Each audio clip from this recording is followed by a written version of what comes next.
Hello and welcome to another edition of the L.A.M.P brought to you by SGM Media in the UK. The L.A.M.P is a program that brings you real-time information about things that are happening in Sierra Leone and out of Sierra Leone, meaning learn and make progress.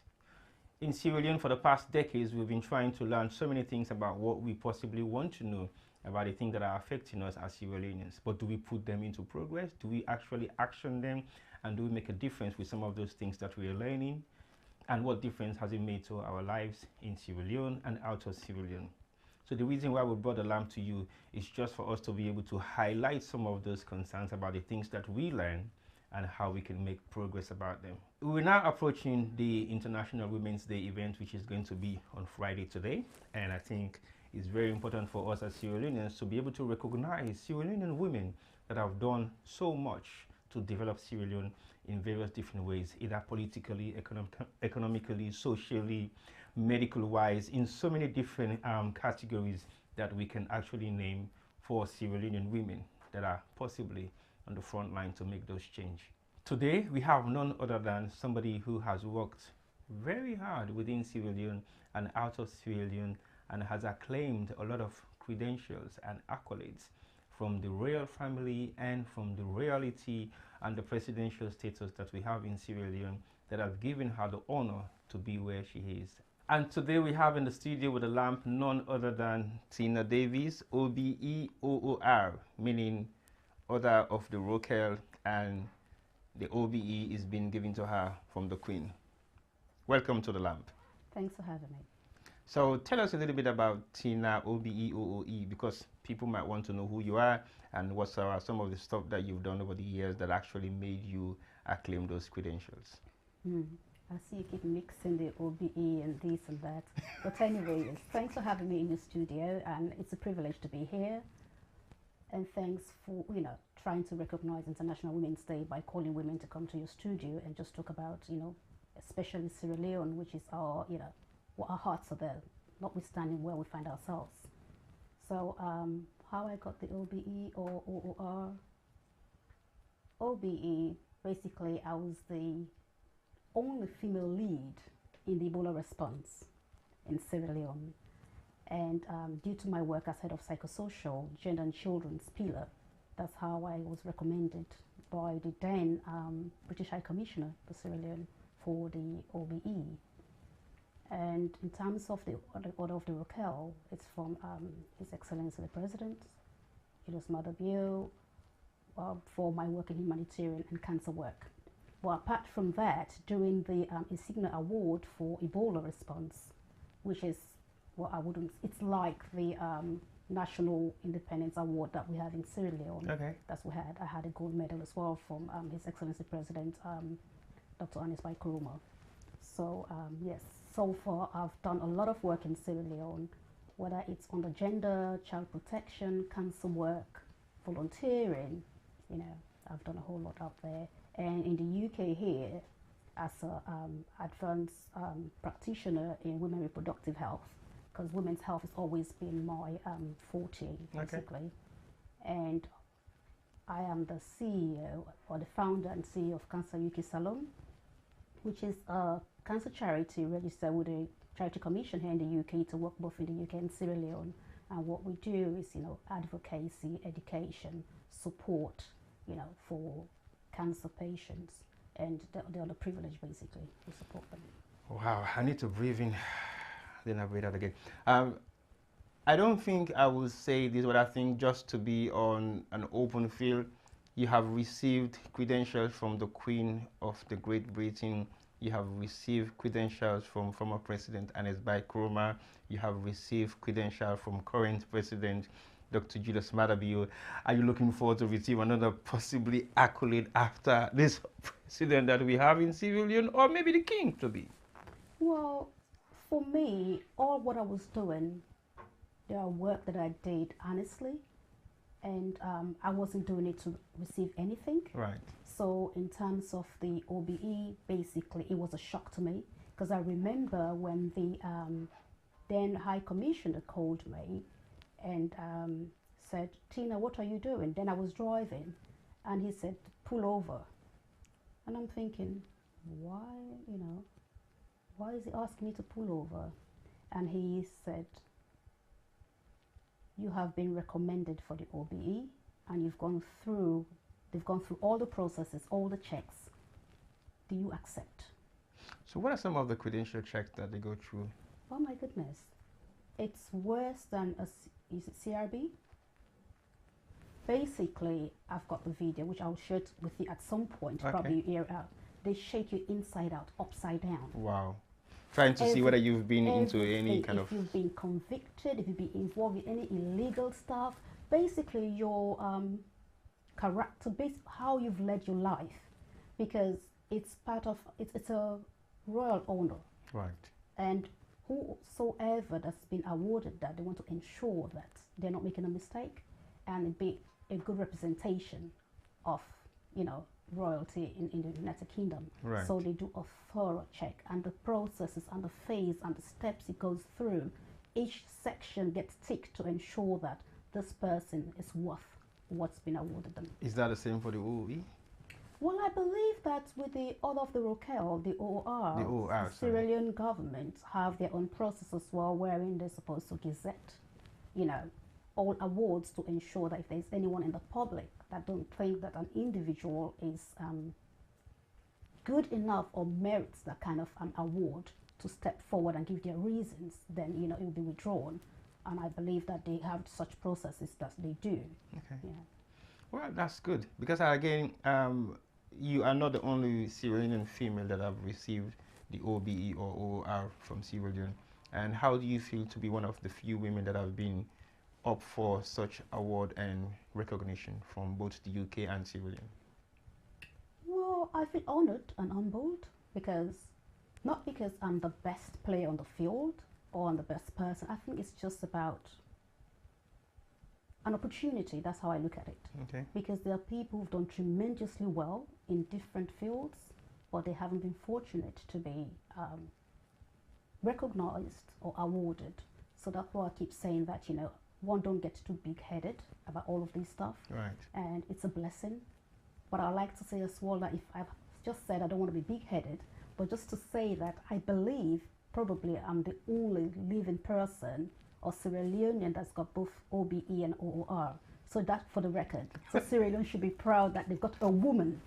This is International Women's Month, and this is a production for IWD 2024. So yes, there is a woman in Sierra Leone. Congratulations for that. And I think we'll take that to the highest esteem, because I think what you've just said is something that you don't see on a regular basis, because most award like this is been awarded to people who are possibly in their late 70s, 80s, just about to pass away, and they recognize them for some of the work that they have done. But in your case, it's totally different. And like I said earlier on, we're definitely going to be looking forward to maybe more accolades, either from Sierra Leone or from the King, as we do have in the UK right now. But that doesn't mean your work should stop. I know you're still actively involved. What are some of the projects that you're working on currently as we speak? Well, just to say before I get to the projects, that the award was actually given by the King. Oh, it was by the King? Then he was Princeton, yes. Okay, it was Princeton. It was Princeton by the King, and we spoke the most. So after, we spoke about the Ebola, you know, and what, you know, just challenges, the war. He's a very knowledgeable man. I was just going to ask, is he knowledgeable about all those activities that happen in Sierra Leone? Absolutely, Wow, absolutely, okay. very knowledgeable. So we spoke about that. Interestingly, after the ceremony, whilst we were taking photographs, and a gentleman who was knighted, a sir now, he said to me, "What were you talking about?" He spoke to you the most. So I was a bit cheeky, and I said, "Well, me to know you to find out," you know, because they were all thinking, "What are they?" Because we spoke the most. Right, because they were thinking you should not be having that much conversation with him, because maybe you possibly are not coming from the same background. You might not have the same kind of cultural influence. So basically, they will be thinking, "What is she talking about?" Well, I was the only black person that had an OBE that day. Okay. And people were like, okay. And the outfit that was quite, you know, because I had my African Western mix kind of thing. So people were quite fascinated, and they wanted to know what. We'd like to see pictures of that. I'll share that. I believe they're on the internet. We don't want to find them online. We want your copy, so that it becomes a legitimate copy for people to see. That. But so coming back to programs currently being done, I'll say on the my charity, which is Cancer UK Salon, there is a lot that we've done in terms of gender empowerment, women's empowerment, because I wouldn't just say gender. Gender means both man and woman. But women's empowerment in relation to awareness raising, support for cancer care, education, because you have awareness and where you educate people as well. But we'll be supporting a lot. And just to state that, we had the very first breast cancer conference in October last year, 2023, in collaboration with Ibike University of Science and Technology, because they are our partners. And that was done in the UK? No, that was done in Sierra Leone, where we had lots of healthcare workers, military wives were present, and students as well. We had over 200 people that attended that conference, and through Breast Cancer UK, we had all the leaflets that we shipped out there to support that. Did you have support from the Ministry of Health or Ministry of Gender? Because these are all related issues when it comes to cancer care in Sierra Leone, and you need to be supported by some of these ministries or agencies. Well, I wouldn't say that in terms of support, because in McKinney, or the Maborokas, what is it, DMO, the District Health Officer, was present. He made a presentation there. So I would say yes, Ministry of Health, but I'd like to see a lot more. And just to state as well that we have a service level agreement with the Ministry of Health. So we have a good, working collaboration with the NCD Directorate, Non-Communicable Diseases. We have the Ministry of Gender. No, we're not. And this is something that we have to develop as well, because it's both sides. I wouldn't just say, well, they haven't been, like some people will say, governments are not being that receptive. Interestingly, Ministry of Gender, I have worked with them. So, I know most of the staff there, and we have a very good relationship. So I think that's something that we have to establish in relation to our activities and how we bring women together to raise, paramount health issues, especially cancer. Okay, you've just heard it all from Tina. Definitely that is a brief summary of some of the activities that she's involved with in Sierra Leone and also in the UK. Now, today is International Women's Day. We need to talk a little bit about that. Why do you think this day is specifically geared towards women all over the world? Do you think it's a gender bias, or do you think it's realistic for women to be recognized on this specific day? Well, International Women's Day, 8th of March, is a significant date that globally it's been recognized, because the disparity of women, especially in low-income countries, in Africa, it's huge. And that's why, at this time of the year, you see lots of people go to New York. Women, UN Women are there to raise issues, to advocate for women's issues, to see how, partners in development can support, women and children mostly as well, or UNICEF, UN Women, and the United Nations. So it's very important, because women have been sidelined for a very long time. We have seen some improvement, but more need to be done. So International Women's Day, it's worth celebrating and embracing, yes.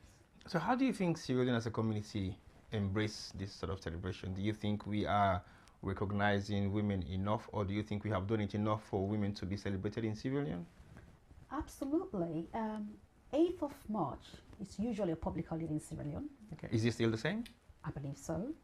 If I'm wrong, apologies for that, but I believe that 8th of March is a holiday in Sierra Leone, recognizing women, wherein all women's group come together, some rally, have match purse, they will have, have a meeting point where they will raise issues, where they will have communicate that they'll be taking to International Women's Day, conference in New York. Because before you get to the IWD to go to New York, they have women's organizations that come together, mostly under the umbrella of the Ministry of Gender, and Children's Affairs. They go there, bring out issues, have a communique that this is what's affecting the women of Sierra Leone, this is what we need to amplify, this is what we want to be out there, and how it should be coined. So whoever goes there to make that presentation is on behalf of the women of Sierra Leone. Now, again, when you say are they be represented, sometimes you might think, well, women of Sierra Leone, yes, absolutely, but is it an inclusive, in the sense that we keep saying no woman should be left behind. politically or regionally, every woman should be part of this discussion. Sure. Because it's a nation. And this is something that I particularly been shying away from. But I think that I will talk about this in the sense that based on the division that we know in Sierra Leone at the moment, right? What a day to bring women from all regions together to have one focus and push the peace that everyone is talking about. You know, the acceptability and the tribal stuff and everything else. I think it's an opportunity because women were very strong. Because when you look at the war, the women of Sierra Leone ended the war in Sierra Leone. So what do you think has changed then? And when we had Ebola, you know, the role of women getting to Resilience Zero, which I was leading, went to every part of Sierra Leone. The women were key in doing that, to ensure that there was any sick person, to ensure that, because women are caregivers, ensure that they don't touch anyone, and we got to Resilience Zero. So what do you think has changed? Because what you mentioned is very serious. Like you said, over the years, women have played pivotal role in ending the war and during the crisis of Ebola and every other kind of disaster that we've had in Sierra Leone. Women have played a pivotal role in making sure that not eradicate it totally, but reduce it to the maximum. What do you think has changed? Because the way women are approaching things right now in Sierra Leone is slightly different, because we've seen a lot of gender issues that were raised 5-10 years ago, but no female organizations have stood up to say we are fighting in the interest of women who are going through X, Y, and Z. What do you think those changes are occurring right now? Well, this is my personal opinion. I may not be right, but I believe that we have become too sucked into politics, our region, our tribe.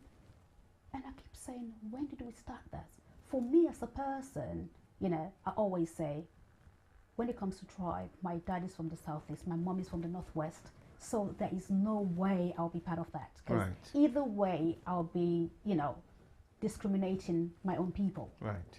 So for me, I'm a holistic person, I'm a Sierra Leonean, and if everyone can just think Sierra Leone as opposed to where they come from, what part of the country they come from, what political party they belong to, that will definitely, because if you look back, this sort of ownership, political ownership that we see now, it wasn't there back then. No, it wasn't at all. Definitely. It was all Sierra Leone. Yeah. When the war was there, we fought as Sierra Leoneans. Yeah. When Ebola came, we fought as Sierra Leoneans. When we had COVID, we fought as Sierra Leoneans. Yeah. Now, in terms of all this tension, political tension, I'll urge everybody else on this International Women's Day and to be led by women. And the good thing is that the Peace Commission is being led by a woman, you know, Hawa Samoi, and I would like to see how, you know, with the support of, you know, well-meaning Sierra Leonean women, support her to push forward to ensure that we get the lasting peace that we deserve in Sierra Leone. I know you mentioned that we're possibly trying to deviate a little bit from that particular angle of our discussion when it comes to International Women's Day, but I think it's very important that you highlight some of those concerns that you think might have caused some of the issues that we have. I mean, the Peace Commission was formed and is now being led by a woman, and we still haven't seen much of the changes that we expect to see when it comes to female human rights or women's rights in Sierra Leone. Because I think, do you really think we should be fighting for peace if there is no justice for women in Sierra Leone? Because that is what we see. I mean, we've seen kids being raped, kids being killed, younger girls alongside the hawkers industry has been abused. We've seen a lot of disadvantages to women, and we're still talking about peace. Don't you think justice should be some of the things that they should be pushing more? Because when you have justice for women, that means you have justice for possibly everybody, and we'll have peace. Don't you think? Absolutely. No, I believe that, and for me, if people keep talking about peace and not justice, so you will have the peace, but then there is still this discontent, you know, brewing underneath, and it's just, you know, just like in, you know, when in Creole that you have this the saying that you did plants under loss or something, you know, because if there's an issue, how we deal with the issues sensitively. Yeah. Sensitively in the sense that dealing with issues doesn't mean that an eye for an eye, but actually recognizing the issues, what created these issues, you know, what happened, how we can ensure that it doesn't happen again. how they can compensate those who've been affected by this, and how people can stand and say, this is my brother, they did wrong, and they should be persecuted for what they did, as opposed to saying that, well, my brother has done wrong, but he's my brother, he should be persecuted. But that other person, yes, it's the same crime, but then because they're not your brother, are from some other place or whatever, they should be persecuted. The minute we start doing that in Sierra Leone, then that's the road to peace, lasting peace. But then if one, rule for one and another for the other person that's more liked, there's always going to be discontent. There's always going to be, people very disgruntled with the process and the way things are. So for me, that's my take on that. Okay. So what do you think has been the role for female organizations in Sierra Leone when we're talking about gender equality, especially when it comes to women's rights or women's place in society, when it comes to politics, entertainment, sports, real issues, and all the rest? What do you think the role of a woman should be in actual sense? Well, I must say that politically, very impressive. We have lots of women, members of parliament, women in at ministerial levels, even parastatals. You have women there leading these places, which is fantastic.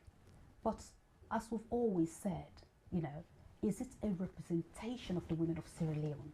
We know the politics plays a part. Obviously, you would like to bring in somebody that's within your political party, because everyone has to protect themselves. But it has to be a good representation of the country. Because by so, again, we're talking about peace. It diffuses it. Yeah. Because you see that, okay, there are people within my, we're not going to talk about the men because it's a kind of a general thing, but let's because it's International Women's Day, let's look at the women. So in politics, I think lots of women out there, but then are there a representation? Because even with the women, yes, we see a lot of diaspora women being out there, but do the diaspora women form the population of the real women in Sierra Leone? Are the real women of Sierra Leone represented in these, political positions? Are the real women of these women with these political positions got a political base where they relate to these women that they're supposed to be fighting for? Those are my questions. You've mentioned key elements within that short statement that you made: representation and identity. To me, I will ask the question, by making selections of female representation within your community, is it going to be somebody who hasn't lived in that community to come and represent them, that doesn't know even the issues that this community is faced with? So do you think the selection that has already been made in Sierra Leone in all the different areas that I've highlighted are not credential based or delivery based? It's just like lip service that they're giving to people just because they belong to either A, B, or C with influence? Do you think is a full representation based on the fact that these people can deliver for the people that they're representing? I think in relation to politics, the PR system, it's about who's the favorite to whatever party. So the most favorable person or the most liked person, the most popular person in the society or their communities are not being given these symbols, because it's who the party thinks they can work with, or whoever is given the symbols think that this person is more favorable to me. That's what I think. That's one thing we look at, because that's what, in terms of the politics, that brought all of this in relation to people thinking that what they call this person that they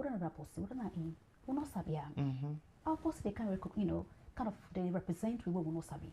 We not don't feel we with it, because they say who feels it knows it. Yeah.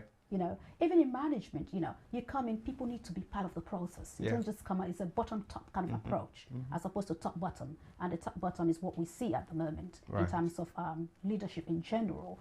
But the representation of women again in Sierra Leone, I believe that there are other women in Sierra Leone who've done tremendously well, who needs to be recognized, but because they don't find themselves within a particular circle, they don't get recognized. A lot of women who've worked so hard, that's meant to be in places of employment, but because again they don't fall within certain group, they're doing menial work or probably don't even have a job. So employment, politics, holistic approach to supporting women. That's what I would like to see in Sierra Leone. Okay, we hope definitely one day you might take a position of trust. We don't know which one would that be, but you can effect some of those changes.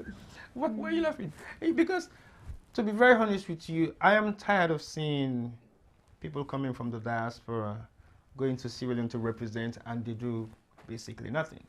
Because if we don't execute what you have learned in the diaspora with all the disciplines that you've gone through from university, if you happen to study here and you go through your workplace, you've started from nowhere and you rise the ranks of getting to somewhere. And then when you've been given the position to go to Sierra Leone and fix things, you mess it even more than the ones that are there. So I don't really have that sort of courage to say the diaspora have made a difference in Sierra Leone. To me, they haven't. As much as we should expect them to do a lot within their communities, but they haven't. So when you mention women from the diaspora coming to Sierra Leone and representing through the PR system or whatever devices that have been used for them to be elected or selected to run head of parastatals or public offices in Sierra Leone, it gives me the question of asking myself and the authorities in charge, what sort of criteria are they using, or what sort of measures? What's the entry level for those people to gain such positions in Sierra Leone? And I think from your statements, you possibly may have said it in another way, that there are lots of women in Sierra Leone that have the potential and have the ability to deliver in many areas within their capacity, but they've been left out to either dry or suffer the consequences of their previous affiliation with whatever it might have been. So you think the system in Sierra Leone is favoring a lot of women within Sierra Leone or women outside Sierra Leone? What would be your take on that? Well, I wouldn't generalize it stating that Sierra Leone sort of celebrates women from the diaspora than that. But I would love to see more grassroots women being recognized, being given positions of trust in our societies, because it's about ownership. Yeah. This is your community, this is your society, you own it, you want the best for it, because you know no other place. Yeah. You know no other way. Unlike, people who be well-meaning, people like myself, who be well-meaning, going to Sierra Leone and saying I'm a diaspora or giving something, because I've been told the story, I am not the story, if you know what I mean. Yeah. So it's just how, although people will have the heart, they will understand, they will try to learn, and use a phrase that people going to fix things. I think people going to support to fix things. It's better than fixing it. It's better than fixing it, because you don't have all the answers. Yeah. So if people have the notion that they're going to fix things, they fail, because they don't understand the system. Yeah. It's a combination of those out there, those in there, that will come together to make that difference. So when you were in Sierra Leone from the diaspora, what sort of challenges were you faced with as a woman? And you want to share your ideas, knowledge, and support the people that you were supposed to be working around the cancer care stuff and other gender issues that you were dealing with. What were the challenges that you were faced with? Oh, that was great. Initially, when I first went to Sierra Leone, actually, I thought, gosh, I'm going crazy here. I started volunteering for social welfare. Right. And volunteering is one thing that it's not part of our culture. Yeah. But I was just really bored. I thought, no, I can't be sitting. I have to volunteer. Basically, So, I believe they refused to give you jobs straight away. No, because I was volunteering for social welfare, and I was put in charge of looking at maintenance issues. As because maintenance with family life. Yes, child maintenance and stuff, because we were looking at the Child Right Act, which was the 2007 one, I believe, and it's looking at meager thing based on what, the men were paid at the time. It has been upgraded and stuff like that. And I came across a lot of affluent men who've had kids with women who are not so, how they've been victimized like twice, because they will have this issue and all of that. Paying child support is what they feel like, and they think because they're in positions, they can So get they're away not with obliged it. to do anything They're about not it. obliged. They Yeah. do things the way they feel like. Right. So it was quite an eye opener, and I was pleased to be in that position in the sense that, interestingly, I will know who this person is, but act as if I don't. Right. I will take up these cases, mediation, and they come to the office. Initially, even getting them to the offices, they just think they're just too big to be there. Because So- we were invited to go to the office at some point, one time in our lifetime. We refused to go. No. So they refuse to go to these offices. I believe that. And eventually, when they know that, well, it will be taken to court or whatever, it's nobody wants to be dragged to court, so they come. And I will say, hi, Mr. So-and-so, can you take a seat? And I will not refer to them as their official title based on the jobs that they have, Yep. because then you've had that superiority thing in there that they've brought into the room. So I will not. And in our society, it's so common for people to be referred to as honorable this, minister this, director that. I refrain from that. So basically, what you just said is a living testimony of what is happening in civilian. I bet you 90% of the workers in an institution don't know their bosses by their names. They only know them by their title. And these titles are sometimes they're temporary. But they carry it forever. They're temporary privileges. They have these titles, and when you're out of that job, people find it difficult to even call your names because they're not used to calling They it. don't call your name, but they call you by those titles And still. sometimes you even forget what you're called. Yes, true. But they love it. So anyway, this situation wherein the guy came and thought we were talking, and I just said, excuse me, what do you do for a living? I damn well knew what he did. I knew who he was, but he did not know me then because I was new back there. So, I said, okay, let's just assume that you're just any other man in this room. Right. Because that's how I'm looking at you, and that's how this conversation is going to go. At one point, he stood up, he went out. I waited, he came back. I said, sorry, sir, you can't be doing that. It's not acceptable. So he found it strange, like, Who are you? who the hell does she think she is, you know, to be talking to me like this? But then he realized that, okay, and you don't raise your voice, you just be professional. He sat and all of that. But I'll tell you that the level of respect when we got to know each other was up there for me, because he was thinking that this one, damn, I don't want to cross her again, you know. Grinded him and ensured that the lady got what she was, you know, entitled to. It didn't go to court, but then he started paying more, he started doing more, you know. So do you think your type of woman is seriously needed in Sierra Leone to just not fix things, but at least combine with what they already have to be able to push the narrative further? There's always room for improvement. There are women out there who are supposed to be part of the system to ensure that it's been developed, been improved. There are women out here I can support as well. So there are lots of, it doesn't necessarily have to be me.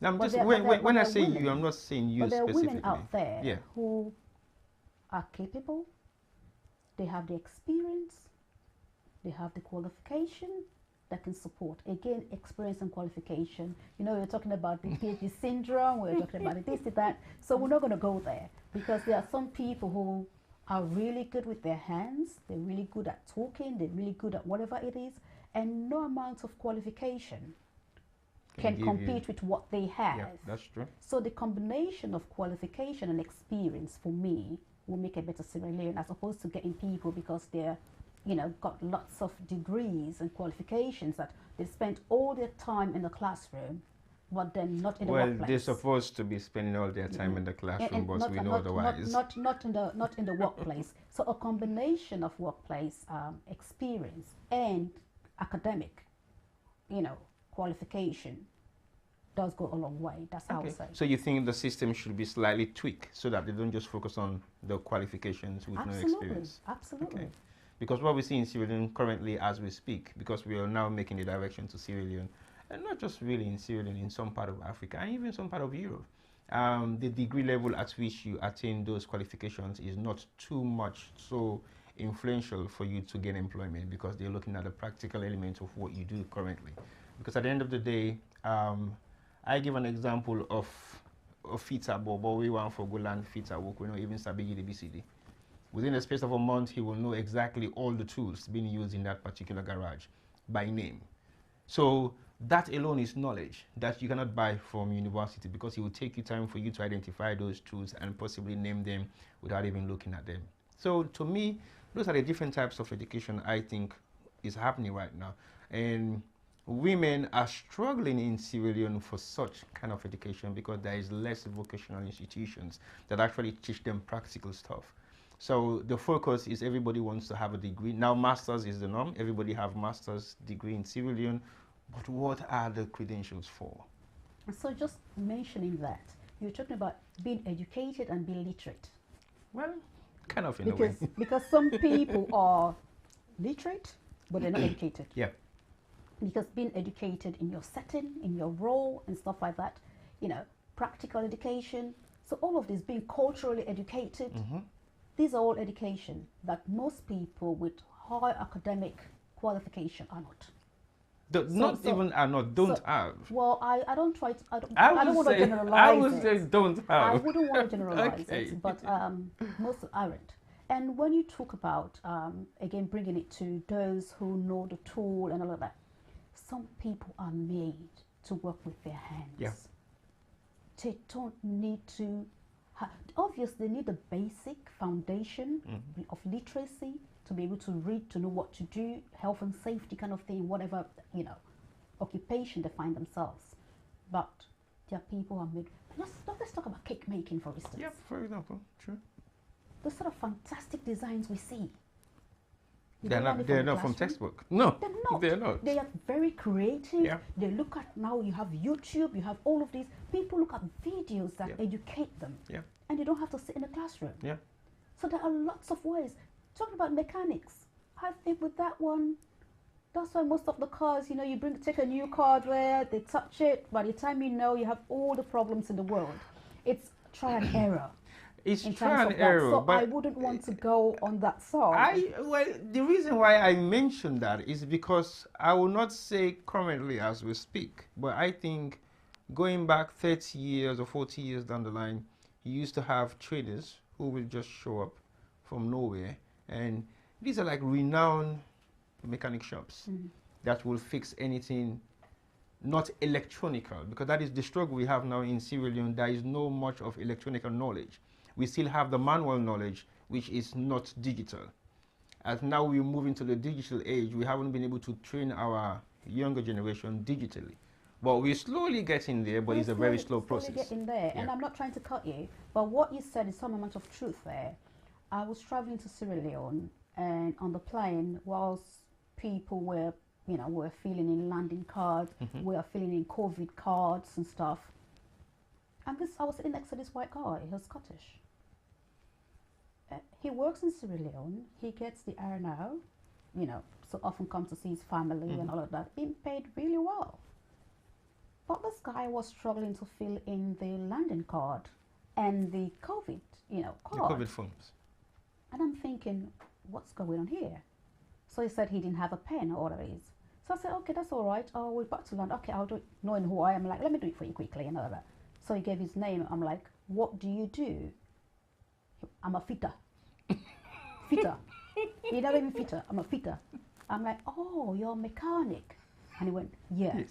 So that guy is extremely good with his hands to be an expert in Sierra Leone working in the mines, but not that educated. That's what that told me. And he told me how the jobs paid, you know, his mortgage and this and that. He's a very useful member of the team and doing a fantastic work with his hands. He knows what he's doing. But when it comes to writing or reading, he's not fluent, let's put it that way, or confident. Okay. And that's what that told me there. So coming back to that, there's a lot that they can do with their hands as well. That you know, and the women, because we've seen women in farming, market women, you know, and but the thing is that I want to see these women being called in places as opposed to saying, okay, oh, we have this conference, women's conference, or we have this going on. The invites haven't gone out yet. What can we do? Oh, the market women, there are lots of them. Let's send an invite. Let's do whatever it is for transport. They could come so they could fill up the room. No, don't bring them in to fill up the room. Bring them in as members of the society to make who owns that seat to make that contribution. Yeah. That's what we want to see. So they're using them mostly for fillers. Absolutely, absolutely. So we talk about men window dressing, you know. Window dressing says that, oh, we have a woman in this position, we have a woman in there. Do they have the free hand? Do they have the autonomy to do what they're supposed to do? Right. Do you have a woman there, but you have a string that you pull to manipulate them, to ensure that they do what you want? That's pretty obvious in civilian. Ensure that we say that, but we are doing it to ourselves as well. How? So women supporting women, we always talk about that. Okay. You know, how do we reach out to other women? How do we support other women? As in your various different organizations or individuals? Individuals, people have their little niche that they support and all that. But how do you see female organizations come together to fight a woman's cause? For instance, we have lots of organizations doing cancer work and all that. How do we collaborate, come together to fight the one single fight? That's our mission and vision, which is the same, which is not about I. Right. It's about us. And the more you do it together, you know, how do we see women from the north and from the south coming together? Although we have had, you know, because between myself and a friend of mine, we set up, we had the idea from the UK. She called me and saying that, Tina, you know, I'm thinking about something. What do you think? I'm like, okay, what is it? What's your thought? We thought about it. And that's how we had the Southern Province Women Network. Southern Province Women Network, okay. SPRONET and Southern Province Women Network, they've had that. And we had now Northern Region Women from the Southern Province. So you are building various now different based on networks. that, we'll see, you know, Northern women are looking at women's issue there. Okay. Eastern Region Women has started as well.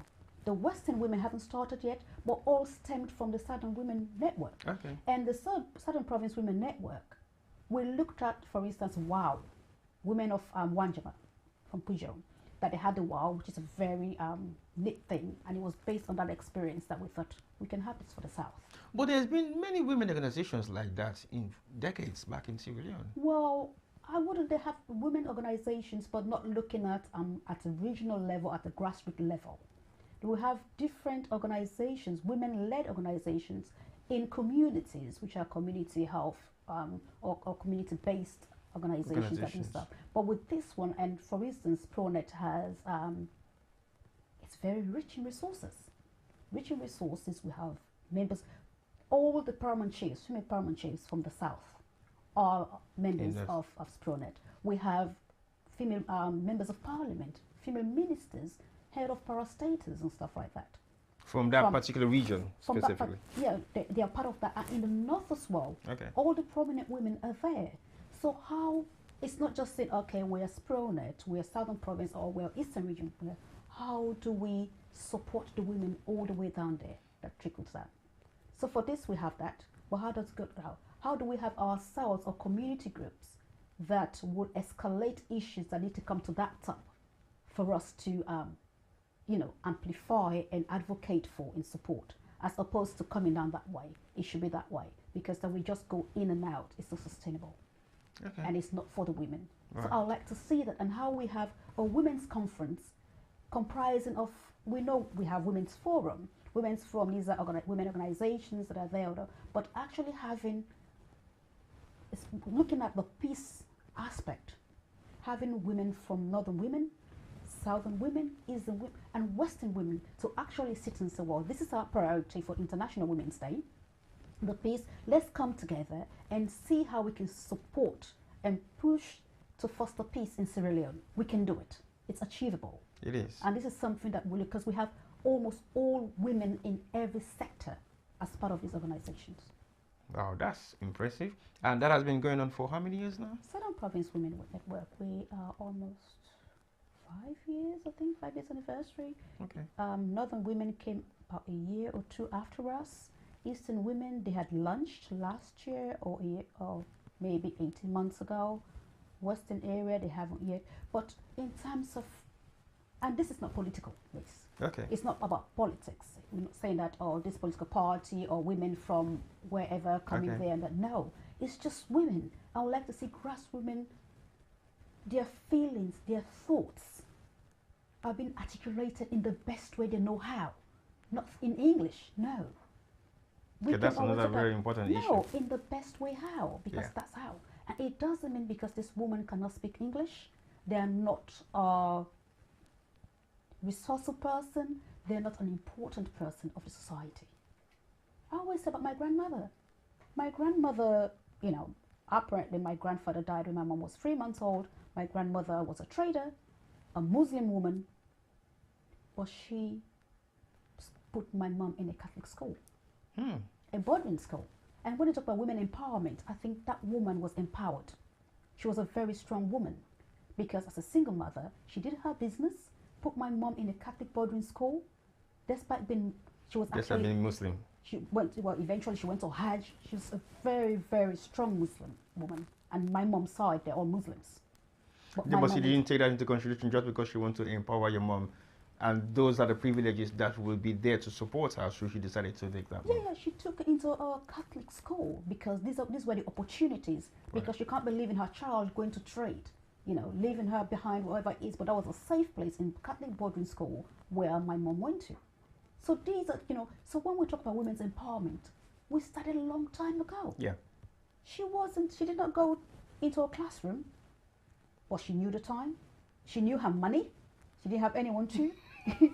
You know, She knew how to save. When you know, then when my mom and dad met and got married, she had a bank account. She supported people into education.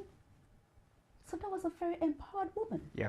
She was a very strong woman. So if we take a step back, when we talk about strong women, not just, you know, we know we have, you know, Madame Ella Koblogulama that we talk about, you know, but really, we have strong women in our society. So do you think we're celebrating a lot of strong, influential women in Sierra Leone as we should? I'm not sure we are. And another thing is that bringing influential women, a lot of women's done fantastic work in Sierra Leone, I must say. They are doing incredibly well.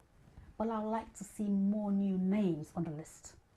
Because I believe that the concept, and this is just my thoughts again, maybe the organizers have their criteria and how they do their selection processes, or whether it's been voted for, elected, I'm not sure.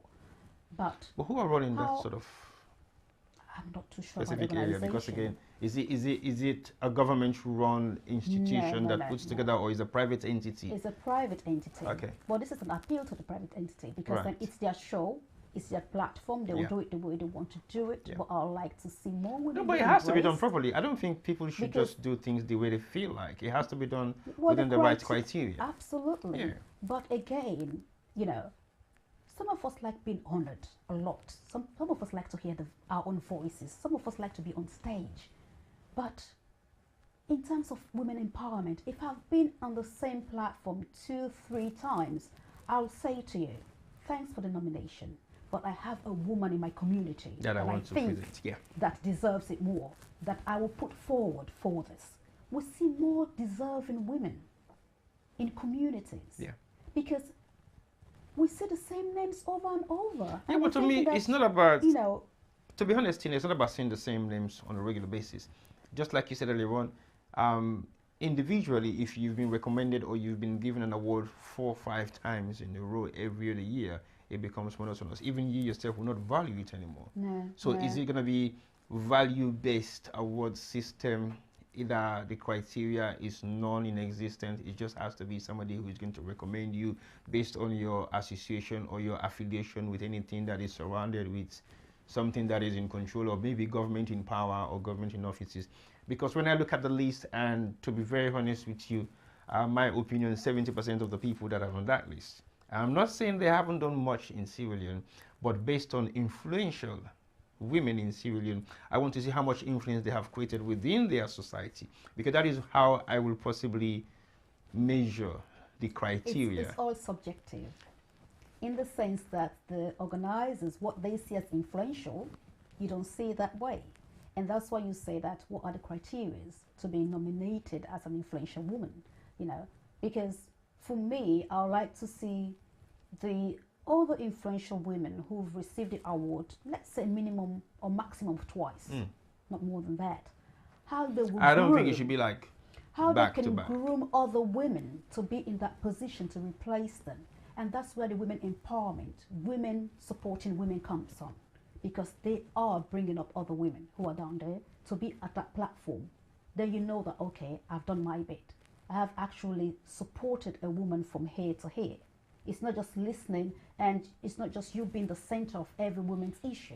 You know, But that how is you what is empower happening in other women Syria. to get to your level, then, you know, we have more voices But to we don't amplify empower. our issues, you know. We don't. We have more of that. We don't empower ourselves in Sierra Leone. I think in Sierra Leone, what I will say is specifically down to self, as in what can I achieve, how am I going to achieve it, and how am I going to utilize my achievement. That is what I have seen in Sierra Leone. I think I will say I have been in Sierra Leone for almost 10 years in a row since I've been in Europe and returning back to Sierra Leone. And everything that I saw with my eyes is just people building themselves. Well, we'll say self-preservation is the first rule of survival. Yes, But doesn't mean that you cannot be selfless in supporting another woman. You know, you have to be empowered to be able to empower somebody else. True. So we look at that, but then where do you look and say, okay, I think so far I've done well for myself. How do I support other women? So I hear where you're coming from. I see where you're coming from, in the sense that you get to a point. But for me, for this International Women's Day, my focus, as you know, I will discuss, is how we support women who are battling with cancer in Sierra Leone. You know, reproductive cancers.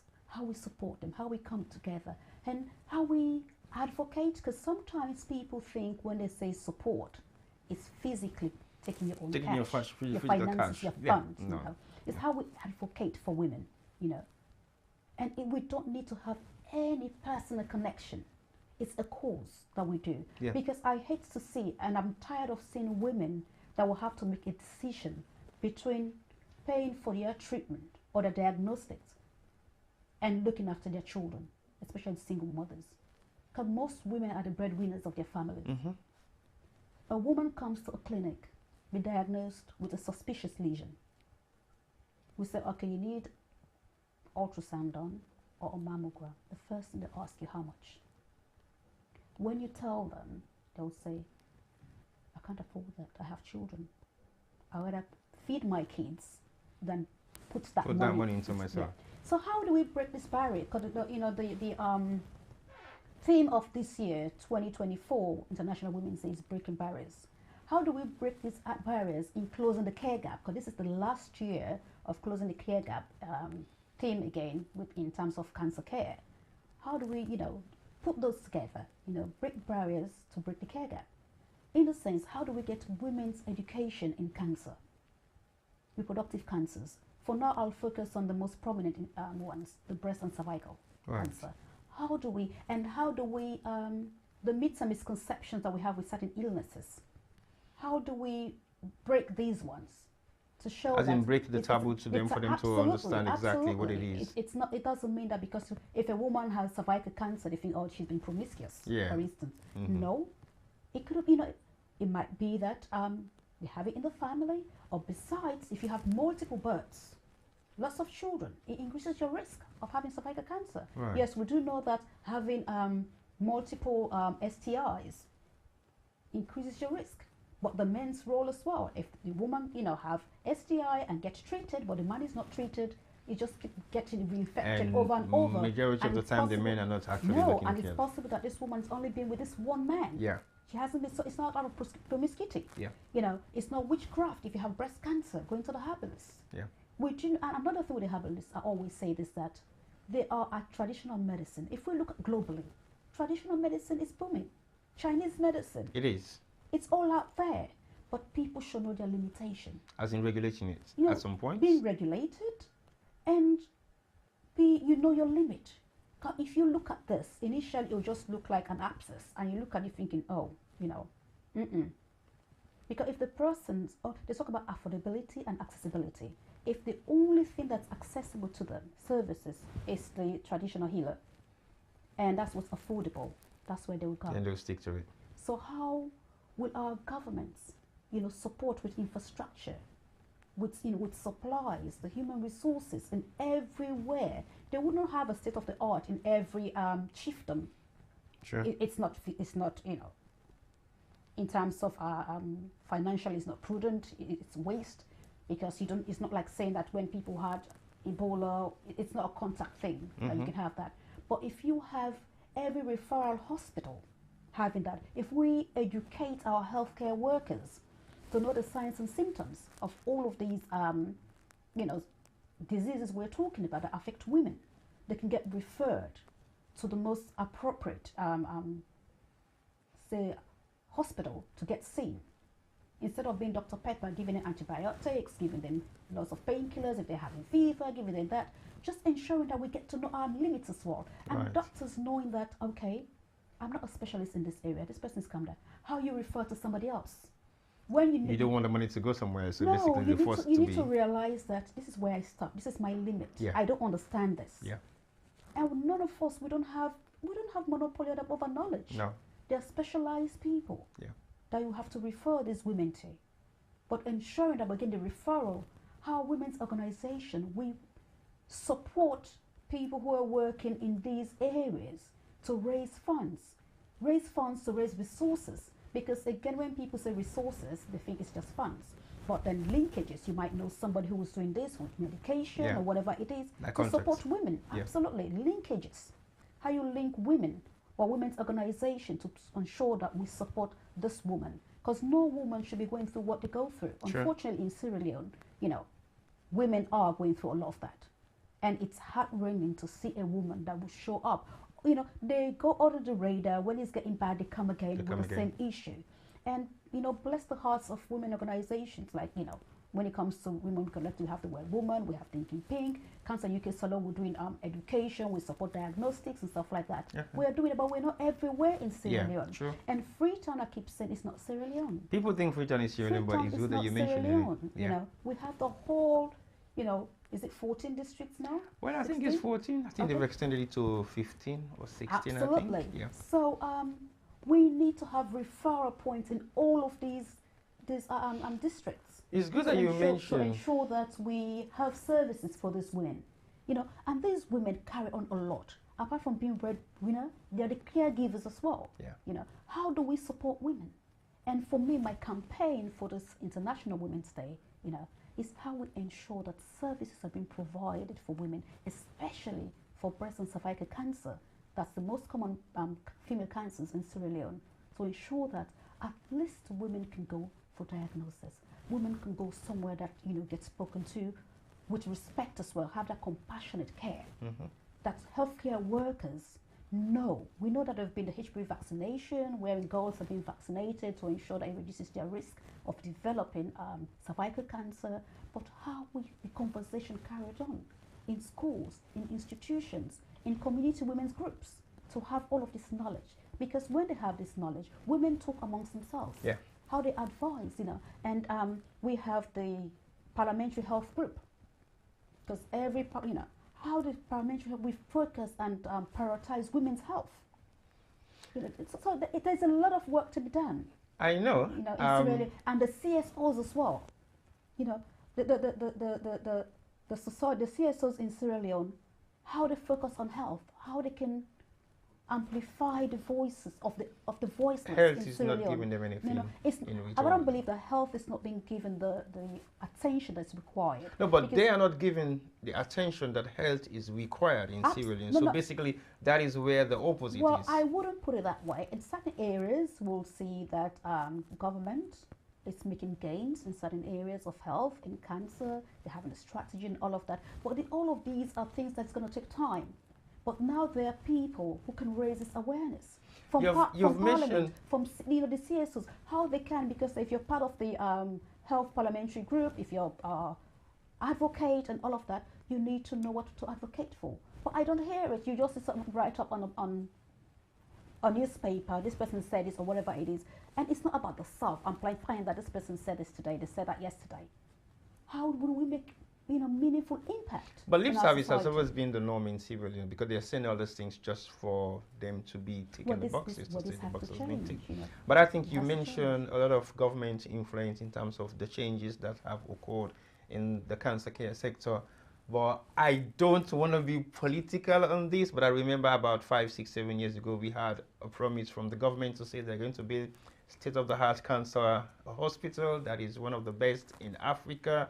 But these are some of the things we're talking about. Lip services. We cannot be giving us lip services and then we are thinking we have to do this when we know for sure these are priorities. I mean, cancer has been one of the biggest killer diseases in Sierra Leone. I think for the past 20 years, unnoticed, it is now come into the public domain that everybody is now aware of it. But it's been killing people for the past 20 years. Absolutely. And slowly dying. People can just wake up in the morning, they say they died or something goes wrong with them. So we have experienced some of these things, but we were not taking it seriously.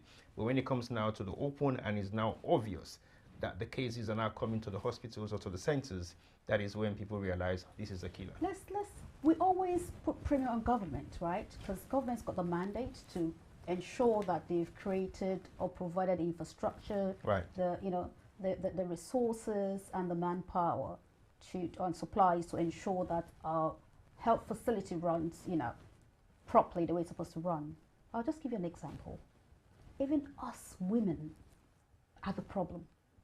How do you say that? In the sense that, I'll tell you, if a colleague is suffering from cancer, for instance, yeah, they'll put it on platform. We need to raise funds to support this woman. Everybody say, oh, now this don't happen. It's sorry, but don't put money for them. But we can put money to prevent from so many women. So what we're putting in to support one woman to go seek treatment, we can use that for a preventative awareness for thousands of women. But are your organizations like yours and others actually creating that sort of platform for people to donate in terms of prevention, not just cure at the worst stages? Absolutely. So do you get support from members of the community? Very little, but even in the UK here, we'll say to them that, listen, we have tax rebate forms that people, it's not, money that's meant to go to the taxpayer, some of it can come there because you're giving back. Even people with businesses and all say, okay, if you don't doing any taxes, even it's £1 a month or 100 leons a month to go towards cancer prevention, to whatever organization you want to take it to, that will help a lot. But our society is not used to that. Okay, it's a thing that can we start a campaign on that? Because again, I'm not saying you, but I think as Sierra Leoneans, we are complaining a lot about some of the support that we don't have from the diaspora, and I differ that. Let me give you the reason why. I've been involved in so many different organizations within UK, especially health organizations and possibly NGOs that are dealing with female issues in Sierra Leone, and they do get support for prevention. So basically, what I think people are tired of is seeing nothing happens with some of these fundraising activities that people are forwarding their cash towards. It's donation fatigue. It's donation fatigue, but at the same time, it's not a bottomless thing that people donate, but they want to see the impact. That's what I'm saying. So basically, they are not seeing the impact of their donation. That is why many people are now reserved in making regular donations to organizations, because what we have seen over the years is donations being made for activities that are meant to be carried out either in Sierra Leone or here, but you don't see the outcome of those activities. People actually sit back and say to themselves, okay, we'll wait for the worst situation to happen and then we donate. Before we get there, let me just get back to these forums. Okay. And I'm sure some of the forumites will watch this, and they'll think that is so true. Because you'll see that, and even when you put health-related, female health-related, cancer-related issues on the platform, nobody comments. Nobody says nothing. It's not just cancer. When it comes to health issues within our community, people don't want to be part of it. Nobody's interested in that. I agree with you on that. So either we don't like talking about health and illness, we just like to contribute. We don't like talking about death, but we just want to contribute when somebody dies. We don't plan. We don't I agree with you. It's a cultural thing. I agree. And these are the barriers we need to break. Because as the theme of the year says, breaking barriers. We need to break these barriers. We need to break these taboos to ensure that we're not just, celebrating, IWD 2024, but we have a specific focus, what we want to achieve, looking back to say, well, since we have this theme of breaking barriers, from 2024 to 2025, what did we achieve? What did we do? How did we support breaking barriers? It's very important. It's not just wearing T-shirt. It's not just saying, "Oh, happy IWD Day" and booking quotes and this and that. It's our real contribution towards women's health, women's reproductive health, and women in general in our communities that need our support. Right. So what do you think will be your message as we're about to wrap up the program right now? I think we've spoken a lot about everything that you're doing in your own little corner with your Cancer Charity UK, and also the affiliation that you have with cancer research projects or programs that you run in Sierra Leone, and so many other female health or gender issues that you are occupied yourself with. So what do you think will be the message, as this particular theme for this year is to break barriers and few borders? What sort of barrier do you expect Sierra Leone women to break in the diaspora, and how do you want them to relate to Sierra Leone women and how they can break their own barriers as well? Because as much as we want to do, as much as we want to do in the UK, the resources of what we are finding out in the UK is going back to Sierra Leone, and if they don't utilize it properly, then we are not going to find an end product. So how do you think those two regions can actually operate, raising fund and executing the fund, in terms of breaking barriers? Well, I think that creating a good cohesion, first of all, is it, for, if it's support to Sierra Leone, for the diaspora women to actually understand what a typical Sierra Leonean woman is going through. And yes, we do know that we all got our personal charities. I call it charity because you have extended families that you support and whatever it is. But how we come together as Sierra Leonean women in the diaspora, look at a particular focus, and to say, okay, there's a particular organization doing ABC. How do we support them to achieve what they're doing? Because they're doing a fantastic job, but they have these gaps. How do we support that? And the role is, you're not just giving money. You're not just giving resources, because we can advocate for resources as well. Medication for those who are pharmacists, those who are GPs out here. There is a lot they can support with. That doesn't have to be their own money, but then they can resource mobilize to support that. And through Sarah Jem, they can contact Davies, then we can work together to ensure that we get those things. And if people want to raise funds, we can all collaborate with that. But how do you do that? Because when you understand that, and the diaspora, you're not just sending. Right. So when they talk about, yes, it's done, but you have to verify. Because now you don't trust. You have to verify. So verify in the sense that if funds are being raised, how do we have mechanism to monitor the funds that have been raised and being sent, and basically activities that these funds have gone through, beneficiaries of these funds having their testimony. The minute we start doing that, all these briefcase organizations that claim they've done ABC, they will stop. Well, I totally agree. Because they know people are verified. Yeah. There's a monitoring process. Absolutely. Yeah. Because in everything, that's why people think that, well, they're putting so much premium on M&E. It's very important. So these are and jobs that they think that they're just, that's a woman's job. Oh, I'm only at this because I'm a woman. No. We ourselves as women should take pride in whatever we do. We take pride in it because that's where we find ourselves. That's how we feed our families. And they might have, stigma with certain jobs and stuff. But when you're focused in what you want to achieve. So we've got to break barriers. We need to close the gaps in, services for women in Sierra Leone, in taboos for women in Sierra Leone, in, what we say, rape women in Sierra Leone, children in Sierra Leone. How do we stop all of these? Right. It's not just saying, oh, yeah, there was a Hannah campaign, there was, whatever, this little child, whatever. These campaigns are 24/7. It's an ongoing campaign. It's not just when something happens. Yeah. Because when you keep the fire on, even the perpetrators, it hinders them because they know that this thing's been going on. It's not just when something happens. It's not just going to end overnight. When something happens, everybody comes. So women embrace each other. They support each other. Right. Support from the grassroots upwards.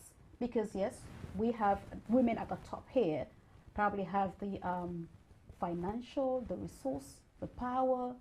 But how they support women from there, and supporting the women from here is not what they think they want. Giving the women what the women want. Okay. Basically. So you don't dictate the sort of services you give to them. You ask them what the requirements of their services. Yeah. And that's what you should be delivering. Because you look at the needs. So services should be based on needs. Right. Because you give somebody something that they don't need, it's just out there. That's money wasted. True. Who have you satisfied? Yourself? Yeah. So it hasn't been beneficiary at all. So how do we make the services, on needs basis? That's why people say, well, then, spend money on doing needs assessment and all of that. You don't need all of that big thing to be done. But everything that you do, even at home, go in your cupboard, you look at your shelf, see what's required before you do your shopping. I'm going low off this, I get this. You're not going to go back every day. You use the same thing, the same shopping list. No, you look at that, and resources are very limited. It's not like before. Times are hard. Yeah. So women out there, happy, International Women's Day. Let's embrace each other. Let's support each other to ensure that we make every woman inclusive of what we do. No woman left behind. And International Women's Day is not just 8th of March that we'll say, oh, it's Women's Day, let's support women. It should be every day. It should be part of our lives. It should be part of us. And how we embrace that. That's how our younger ones, the children, they all grow up into that, habit of supporting one another as women. Before you end us, do you think holistically, over the past decades, Sierra Leonean women have progressed both in the diaspora and in Sierra Leone? That should be your last statement for today's show. Oh, yes, absolutely, absolutely. I'll take another woman that I really admire in her football, Aisha Johansson. She has, progressed. No woman, Sierra Leonean woman, has been in that position before. And what she's doing, kudos to her. She's doing fantastically well. When she was in FIFA, now in is it CAF, AFCOM now? She's doing a fantastic job. She's one of the delegates or member of FIFA, which is the highest footballing body. But also, if you are at the FIFA level, then CAF is always what you're referred to as the Confederation of African Football. As well. Remember, she plays a great role there. The mayor of Freetown, Ivaki Sawyer, she's doing a fantastic job, and I think she's put the mayor position at a platform that it's a big shoes for her, successors or so to fill in. And Honorable Barnett Lahai, she's a woman that's admirable, not just education and politics, what she's done. There are lots of Sierra Leonean women, and if there's any woman listening, they're thinking that, but I'm sorry, but your name didn't just come to mind. But I know that lots of Sierra Leonean women have done well, and they're worth being celebrated. But as we celebrate, let's think about that woman in the village, that underprivileged woman who has done so much in her community, but she doesn't have the resources, she doesn't have the connections, she doesn't have the resources to be recognized. How we recognize them? And these are the real women.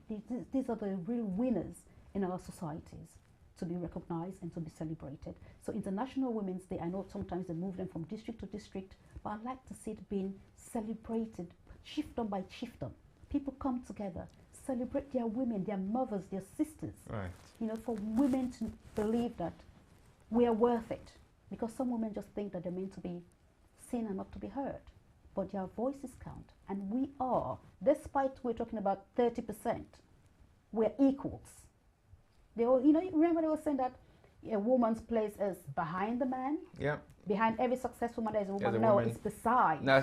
It's the other way around now. No, beside. Well, I would say the other way around in Europe. I agree with Europe, the beside one. Beside.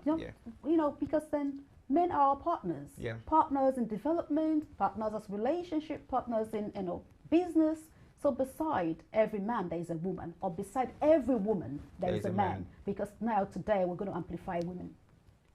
So beside every woman there is a man. Or if you want to say behind, so behind every woman there is a man. So let's just celebrate women because we are worth celebrating. Thank you very much, Tina Davies, OBE and OOR. It's been a pleasure to have you today within the L.A.M.P sector of what SGM Media is always about. And we appreciate the fact that you've taken your time to be in the studio to talk about female issues, specifically International Women's Day, and how much you think women have progressed within the past decades to date. Yourself, we'll say thank you and congratulations for your accolades that you have received over the past couple of years. You are the examples that we want people out there to see as young Sierra Leoneans, looking at women that have achieved a lot that they can emulate and be or want to be. Because at the end of the day, yes, we can celebrate all of the women in Sierra Leone, but I think we now need to celebrate women that should be celebrated, not because of any political bias, gender, or your affiliation with the people that are actually making those celebrations for you. But I think what you have done over the past couple of years is been remarkably good for us to say thank you. And don't stop what you're doing, continue to do what you do. You might have challenges in Sierra Leone, but that is the norm for every other diaspora that comes from this part of the world to go and do stuff in Sierra Leone. There's always going to be a challenge for you. And that challenge is what we should hold very firmly and break the taboo. As you want to break the taboo of what women should be going through for International Women's Day, that's another taboo to break, and we should not just sit back and say it is okay. Just because it doesn't happen to me, it means it's okay. So thank you very much for coming to the studio. Just before I go to say that, we have a woman championing the prostate cancer campaign in Sierra Leone. Well done for we that. launched the first prostate cancer campaign in Sierra Leone, and it's a woman championing it. So women, hey. Well, I think it's a very good thing that a woman is championing prostate cancer in Sierra Leone. And prostate cancer, of course, for those of you who don't know, is male dominant. And absolutely, yes, we suffer the most. And that has also been a killer disease in Sierra Leone, but it is still being wiped underneath the carpet. It's not just on the surface. For today, I'm gonna celebrate me because a great achievement, like championing that, So we'll come back and talk about prostate cancer, but today it's all women.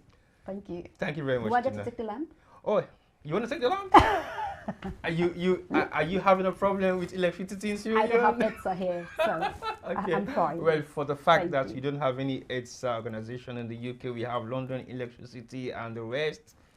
Please, I'll leave it here. Leave our lamp. Our lamp is here to give us light in this room because we still have some link with Sierra Leone, and we don't have to forget. Are you trying to say you don't charge your key? Well, we don't have to rely on the keys sometimes because in Sierra Leone, even if you charge, you still get blackout. This is in the UK now, so don't tell me you still have the thing that you manage the money too much to light it when up. When I get the lamp, the lights. That we had electricity throughout the program, so thank you. Well, just to confirm that EDSA is not in this house. We don't have EDSA here. Well, thank you very much for coming. I think we're going to host you again in another edition of The Lamp because there's a lot we need to talk about because we specifically want people to learn and progress from what they are learning from what we're talking about here. So that is why we're going to be inviting you from time to time to come and talk about specific issues. And if you also have any issue that you think you want to discuss, you want the public to know, please let us know. We share the platform and we should be able to educate people about some of those issues that you might want to let them be aware of. But not just so, but we should also be able to let them know that you have to do something about what you're learning. It has to be something positive. Absolutely. So thank you, Tina, for joining us, and we hope to see you anytime soon. It's been a pleasure being here. Well, thank you very much for watching, guys. You're watching The Lamp from the SGM Media Studios in the UK, and don't forget to join us next time for another edition of The Lamp brought to you by SGM Media. We should learn and make progress. So don't forget to join us next time. Have a good weekend and bye-bye to you. It's International Women's Day, and don't forget to celebrate women. Celebrate your wife, celebrate your mom, celebrate your sister, and celebrate your partner. Your female friend. Celebrate your friend. Everybody, all the women, even those you don't like, celebrate them. No, don't celebrate those you don't like because it will be very difficult. Because how can you celebrate somebody that you don't like? It's going to be hard. Anyway, that's a joke. Celebrate whoever you want to celebrate. It can be your enemy because when you celebrate them, you can make a difference in their life at that particular moment. So stay tuned and don't forget to join us next week. Thank you.